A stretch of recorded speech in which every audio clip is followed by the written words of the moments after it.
Ada yang bertanya ketika saya mulai mengkaji kitab Mula Sadra, mengapa katanya harus Mula Sadra dan bukan filsuf lain, misalnya Ibnu Sina atau Ibnu Rus atau Al-Ghazali atau bahkan mungkin Ibnu Arabi yang lebih terkenal. Dalam kesempatan kali ini saya akan coba menjawab pertanyaan tersebut. Dan setidaknya saya hendak menyampaikan ada 10 alasan kenapa saya memilih Mula Sadra dibanding yang lain. Adapun dari yang ke-10 itu, 5 mungkin adalah alasan-alasan yang menurut saya sifatnya sangat klasik dan bisa ditemui berbagai diskusi tentang Mula Sadra.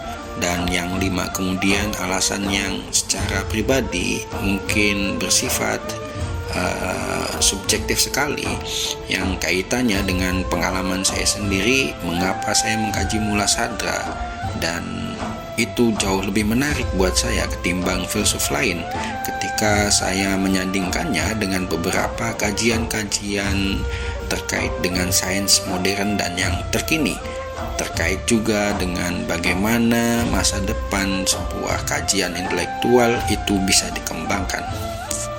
Artinya terkait 5 poin terakhir mungkin akan berkaitan dengan hal-hal yang sifatnya memandang masa depan sains dan ilmu pengetahuan, juga filsafat dan alam semesta dengan lebih kompleks lagi.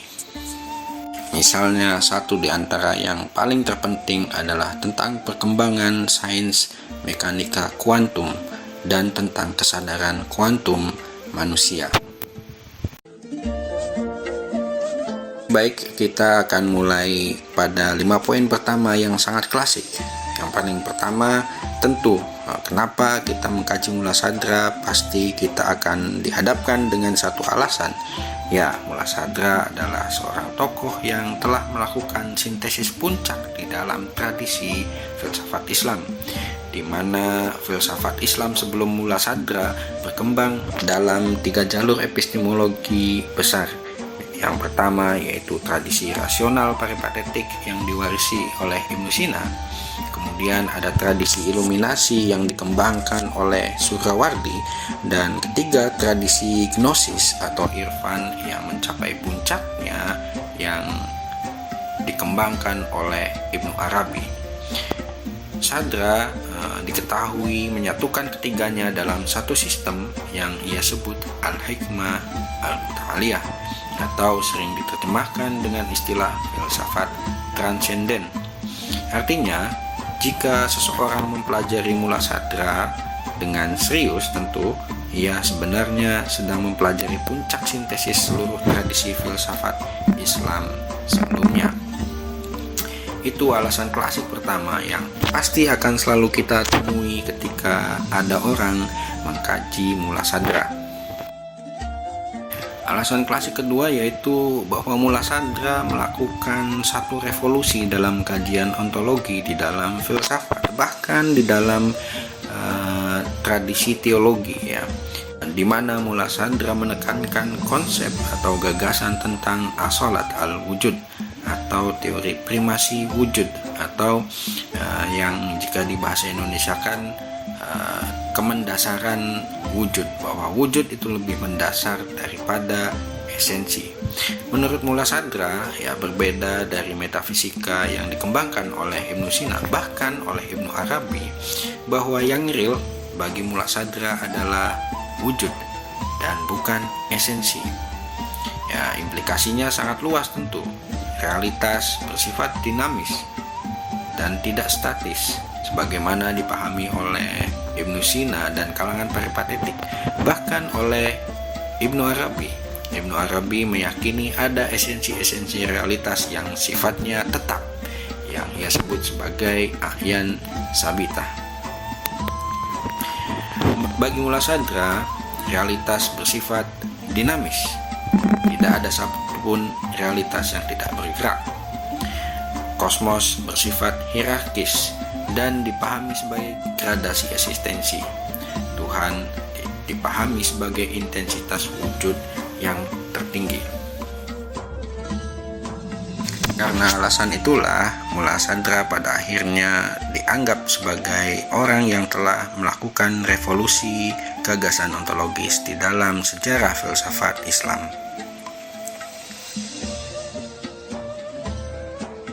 Alasan yang ketiga yaitu bahwa Muladhara menggagas teori tentang gerak substansial, di mana di dalam filsafat sebelumnya yaitu filsafat peripatetik, perubahan hanya terjadi pada aksiden.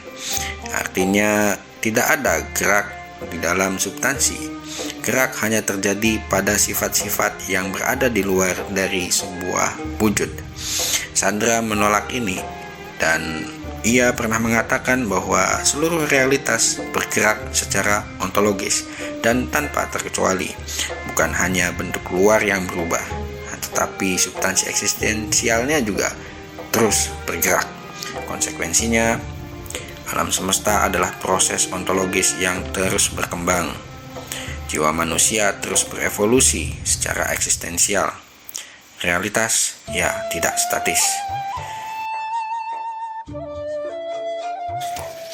Alasan klasik yang keempat yaitu Muladhara dianggap telah berhasil mengintegrasikan antara rasio, wahyu, dan intuisi. Sandra adalah salah satu contoh orang yang tidak menerima reduksionisme secara epistemologis. Ia telah berusaha menggabungkan 3 sumber pengetahuan, yaitu pengetahuan burhani yang berlandaskan kepada argumentasi rasional atau demonstrasi rasional filosofis, dan yang kedua ia juga membawa kasyaf, yaitu penyingkapan atau intuisi spiritual, dan dia juga menggunakan teks atau wahyu atau dalil-dalil yang sifatnya nakliyah. Dia menggabungkan ketiganya menjadi satu epistemologi yang utuh tanpa memisahkan atau meninggikan salah satu di antara yang lainnya. Artinya Muladhara dianggap telah berhasil melakukan pendekatan yang integratif antara yang rasional, yang spiritual, juga yang religius. Kemudian alasan klasik yang kelima yaitu bahwa Muladhara telah mengembangkan konsep tentang jiwa manusia yang sangat kompleks. Jika pendapat-pendapat filsuf sebelumnya bahwa jiwa bersifat atau memiliki substansi yang tetap seperti ruh atau sebagainya, baik itu yang dikembangkan oleh kalangan filosof maupun para metafisikawan seperti Ibnu Arabi, Muladhara punya pandangan yang berbeda. Dengan tentu konsep gradasi substansi, Muladhara berpendapat bahwa jiwa itu bergerak secara substansial dan tidak memiliki substansi yang tetap sama sekali di dalam dirinya. Bahkan lebih jauh, Muladhara meyakini bahwa asal jiwa adalah dari kematerialan yang ada di dalam tubuh. Kemudian ia berkembang di dalam keberlangsungan jiwa dan spiritualnya.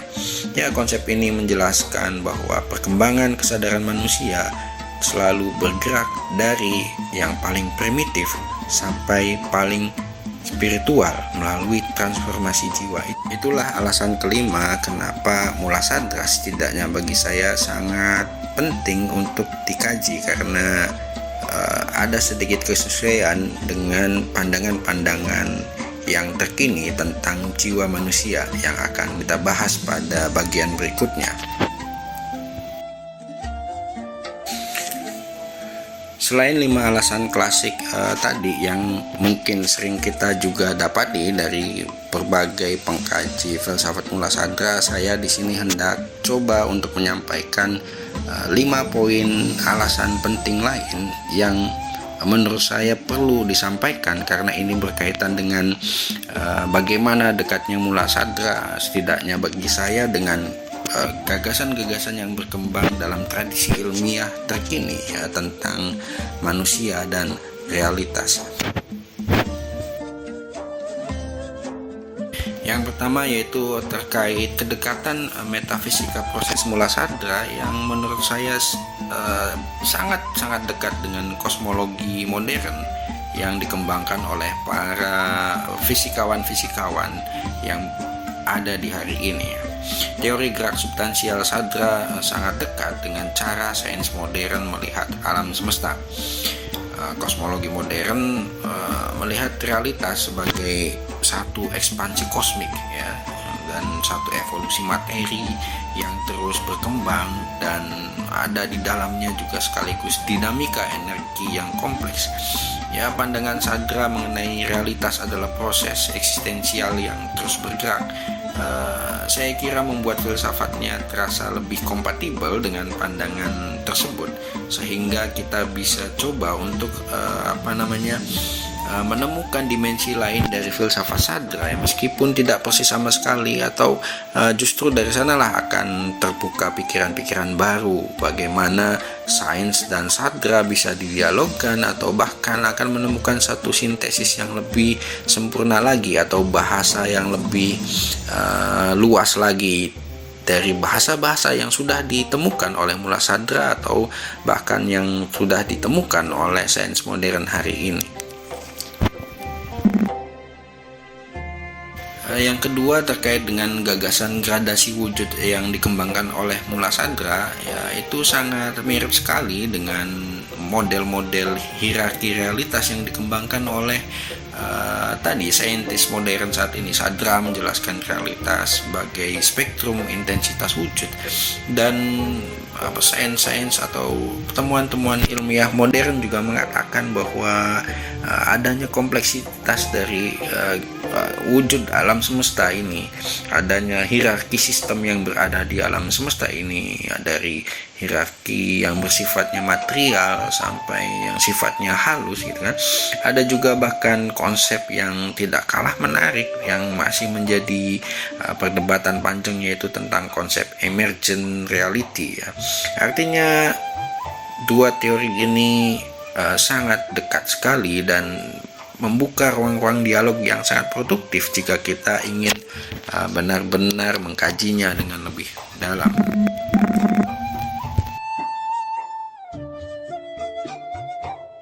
Yang ketiga yang tak kalah menariknya lagi yaitu tentang teori kesadaran yang dikembangkan oleh mula sadra, ya, di mana teori kesadaran mula sadra itu sangat dekat sekali dengan problem yang oleh sains modern sedang diperdebatkan, yaitu tentang panpsikisme, integrated information theory, dan yang paling penting dan yang paling menonjol dan yang paling banyak diperdebatkan yaitu tentang kesadaran kuantum.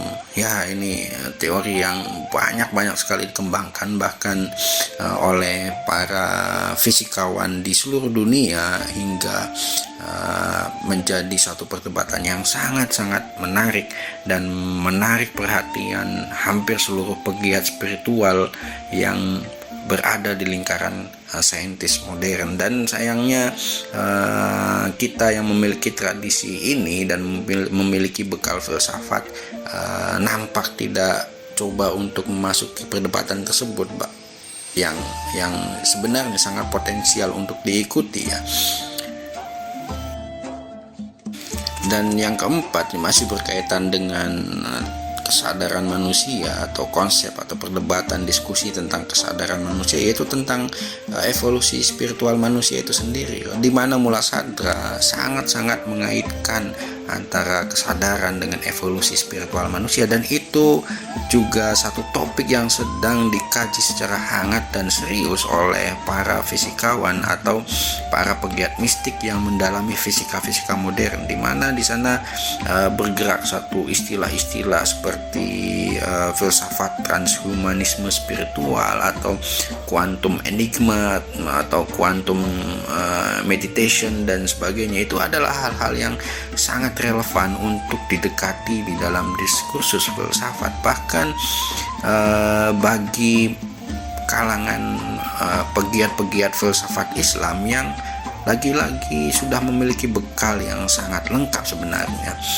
Dan kitab yang sedang kita kaji, yaitu Al-Asfar Al-Arba'ah, adalah salah satu contoh risalah yang sangat lengkap yang mengkaji terkait masalah ini, di mana di dalam perdebatan fisika modern pun sedang mengalami satu kebingungan di dalam beberapa teorinya gitu kan, di dalam beberapa hipotesisnya tentang kesadaran dan spiritualitas manusia.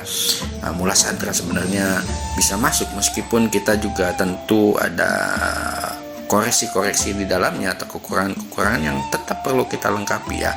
Ini anggap saja sebagai dua proses, ini anggap saja sebagai sebuah proses yang usaha mempertemukan keduanya itu bisa dilakukan, kemudian lagi-lagi memungkinkan untuk menemukan satu sintesis baru atau pandangan filosofis yang lebih baru. Bukankah Mula Sadra menggagas teorinya atau filsafatnya di abad yang telah lampau? Mungkin jika dihitung mundur sampai hari ini sudah 400 tahun lebih, dan ada satu kemungkinan yang sangat luas di mana kita bisa memperbaharuinya ketika kita menggunakan data-data temuan-temuan baru dari para peneliti modern. Dan sekali lagi, hal tersebut akan sangat sulit dilakukan ketika kita menggunakan konsep-konsep yang dikembangkan oleh Ibnu Sina yang sangat statis tentang jiwa manusia, atau filsafat Al-Ghazali, bahkan Ibnu Arabi, di mana gagasan tentang jiwa sangat statis meskipun pengalamannya begitu berkembang. Jadi lagi-lagi Mula Sadra adalah satu titik di mana kita bisa menatap masa depan, sekaligus kita juga tetap mempertahankan suatu permata yang lahir dari tradisi klasik di masa lalu yang sangat rigor dan matang dan rasional, sekaligus berdasarkan pada spiritualitas Islam yang original. Kemudian alasan yang kelima kenapa Mula Sadra dan tidak filsuf yang lain, yaitu karena bagi saya khususnya Mula Sadra adalah tokoh yang paling bisa digunakan untuk menatap masa depan filsafat Islam, di mana Mula Sadra dengan sistemnya yang cukup lengkap ya, meskipun tidak lengkap sebagaimana dimitoskan ya atau dibesar-besarkan, tapi setidaknya dibandingkan dengan yang lain ia adalah satu sistem yang lengkap, dan yang paling terpenting sistemnya sangat cocok dengan apa yang ditemukan oleh fisika hari ini oleh para saintis-saintis yang melakukan penelitian dengan laboratorium yang paling modern. Artinya melalui Mula Sadra kita bisa memproyeksikan bagaimana sebenarnya masa depan peradaban filsafat Islam bisa dikembangkan. Itulah kenapa saya memilih Mula Sadra dibanding dengan yang lain. Meskipun Ibnu Arabi itu mempunyai pengalaman spiritual yang kaya, tetapi penjelasannya jelas sangat-sangat tidak memungkinkan jika dipertemukan dengan apa yang ditemukan oleh fisika-fisika modern. Terlebih lagi filsuf-filsuf yang lain tentunya. Jadi kira-kira itulah 10 alasan kenapa saya memilih Mula Sadra dibanding yang lain. Ya, setidaknya dengan mengkaji Mula Sadra kita sebenarnya sudah melakukan dua hal sekaligus, yaitu pertama, kita sedang membaca satu warisan puncak dari sebuah tradisi yang ada di masa lalu yang berasal dari runutan intelektual yang panjang, yaitu satu tradisi yang melibatkan juga sekaligus tokoh-tokoh besar seperti Ibnu Sina, Surawardi, Ibnu Arabi, Al-Ghazali, Ibnu Rus, karena memang Mula Sadra tidak bisa lepas dari mereka gitu kan. Dan di sisi yang lain kita juga sebenarnya sedang mencoba untuk membuka kemungkinan dialog baru dengan masa depannya, dengan apa yang sudah ditemukan hari ini dan mungkin akan dikembangkan di masa depan terkait dengan peradaban manusia, kesadarannya, dan bagaimana cara manusia berinteraksi dengan alam semesta atau dengan berbagai hal-hal yang sifatnya sangat-sangat transhumanisme.